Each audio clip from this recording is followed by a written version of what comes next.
Alright guys, here we go. We got, this is Anthony at Super Duty Service. We got I'll throw a little video here about this. This truck was just bought about 2 days ago, and it had, I guess the previous dealership, it was a used car lot, did a delete kit on it. And they actually did, man, they did way more damage than good. I'll show a little bit here, like, you know, just be careful who you let work on your truck. I mean, these things are not cheap to repair. You know, alternator line running over the CAC tube. We got the fan clutch wire. The brackets broke off. We got valve cover bolted holes to fix them, sheared off, broken. Number 4 injector harness. This is the actual injector is broke. The tabs are broke. It just sits there. The intake air temp sensor is just sitting. It's completely broke off. Both, you know, it's not even going on. I mean, it just sits there. But these came in originally also as a no start.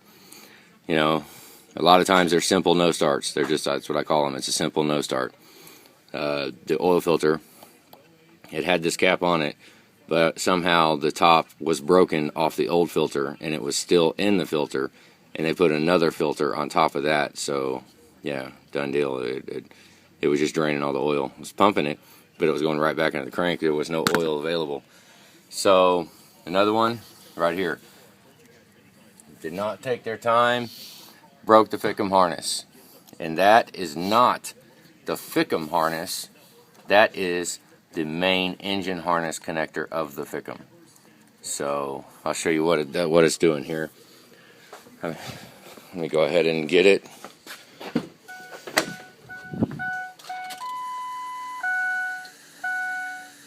Let the injector clatter stop.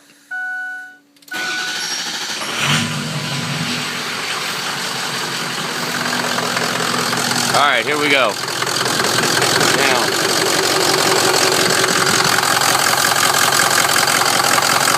gotta go down and make sure the stuff's plugged in. Okay.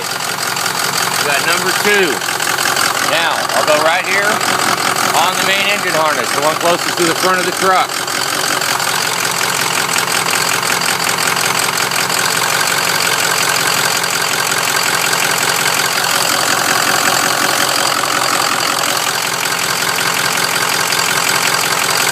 Good. It was good.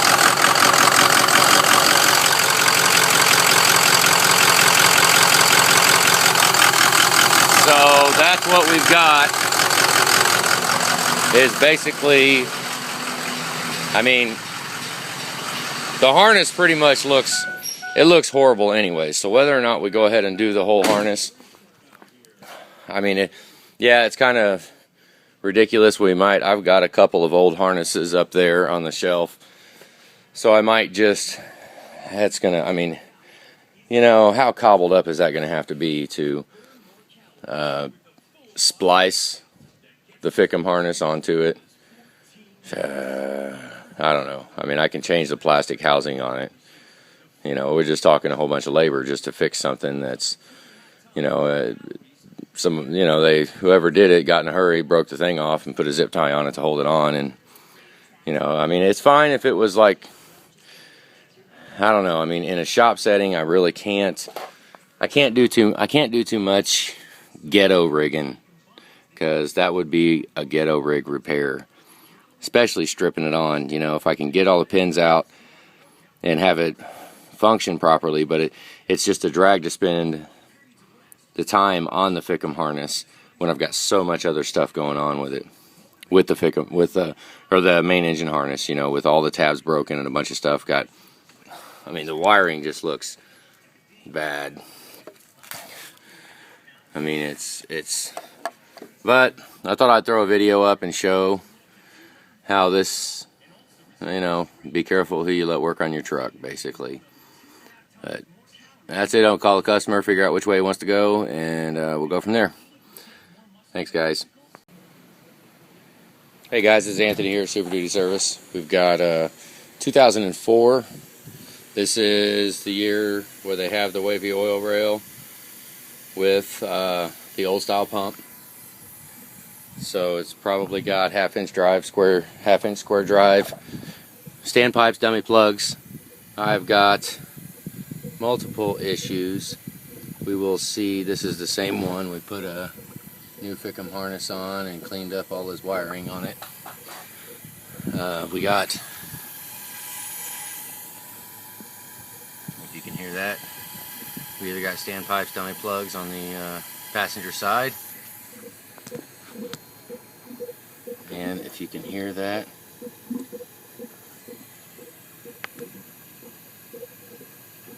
it is bubbling through there. So, yep. So it looks like this is going to get a full treatment. It's going to get standpipes, dummy plugs on the driver's side. It's going to get possibly a high pressure pump. But yeah, we'll come back to this and double check later. Let you know the outcome of it. It is a single surge. Hit the throttle from if I hold the throttle down the whole time, it'll only surge once. One time. IPR, if I power brake it, IPR can go all the way maxed out. Like a maxed out IPR. ICP desired is like, I don't know, 900, 1,000. Actual ICP will run about 700. So it's, you know, and then you'll hear it catch. Then it'll just catch, and it'll take off. You know, then ICP actually catches up with ICP desired. So we're gonna go ahead and, I don't know if he wants to go all the way in and do the high pressure pump. I mean, truck's still running, so it's kind of hard to tell a customer that, you know, high pressure pump is gonna go out, is on its way out. But you know, everything I'm seeing right here is saying high pressure pump, but I don't know. Hopefully I'll have some time and I can put it together and make this one long video.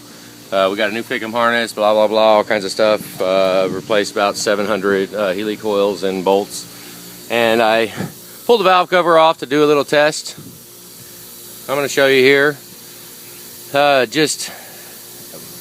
I mean, really, you know, this is the kind of work I've been seeing on this truck right here. It just explains it. That is exactly how I saw it. Right there. Now, any of you know that should be flush. You see the standpipe? The dummy plug is, I mean, look at it. Really? So, things like that, who knows? Hopefully it just isn't tight, or watch. That's going to be a bummer if they cross-threaded it. You know, I mean, I'll have to pull it off and thread it, but that could be the whole issue right there. Double check everybody's work when you're working on a truck. What a bummer. But thought I'd update it, give another little video, show how important it is. You know, just little stuff can make a truck.